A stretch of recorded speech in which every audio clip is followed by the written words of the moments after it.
તમે જોયું હશે કે આ વિસ્તારમાં અનેકો યોજના આવે છે. એ જ પ્રકારની એક યોજના એક્ટિવિટી યોજના હોય છે, એની ગ્રાન્ટ આવે છે તાલુકા પ્રમાણે. એમાં સરકારી પ્રતિનિધિ તરીકે ધારાસભ્ય અને તાલુકા પ્રમુખ અને અધિકારીઓ સાથે રહીને આયોજન કરવાના હોય છે.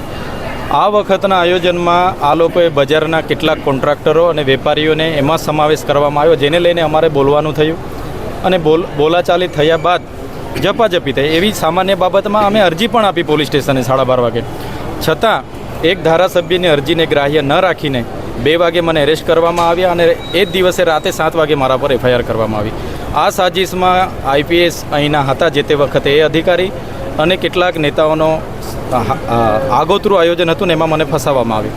એમાં 80 દિવસ બાદ આજ મારે નામદાર હાઈકોર્ટનો હુકમ થયો અને મને જામીન મળ્યા છે, ત્યારે એને અમે આવકારીએ છીએ.